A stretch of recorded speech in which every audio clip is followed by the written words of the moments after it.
This is News 8 Now at 6.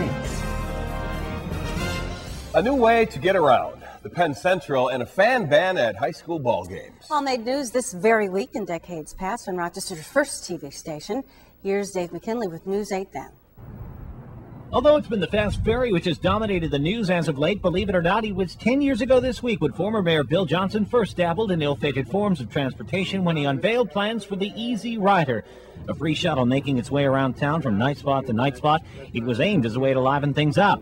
Hardly used, though, save by vagrants, the Easy Rider became known to critics as the Empty Rider. It died in 2002, but hey, at least this thing ran for 8 years. There was news regarding more conventional modes of transport, however, when RTS announced bus fares would be going up from $1 to $1.25. Believe it or not, the fare has not gone up since this week in 1996. 20 years ago this week when air guitar was really popular, as well as reel-to-reel tape recorders, when the annual boat show came to town, they used to hold a parade downtown with all manner of watercraft to attract attention.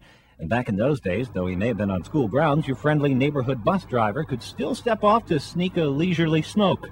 Well, some things have changed, but at least Ron Evangelista was still Ron Evangelista. The CIC was simply an appeasement from some chronic loudmouths. This week in 1986, 30 years ago this week, before the Penn Central went belly up, and when we began to be bombarded with ceremonies to mark the bicentennial, and more ceremonies to mark the bicentennial, and more ceremonies to mark the bicentennial, the high school hoop season headed into the home stretch.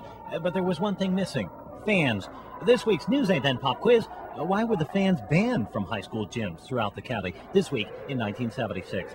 40 years ago this week, as some of us enjoyed the bounty of snow left by the blizzard the week before, it was learned that others had been up to no good during the crisis, namely thieves, who availed themselves of the lack of street traffic and the high-piled snowbanks to conceal themselves from view while they conducted a rash of smash and grabs at shops throughout the city. Meanwhile, the more law-abiding among us, to break our cabin fever, took advantage of what was once a yearly invite by RG&E to tour their massive Russell Station generating plant as part of National Electricity Week.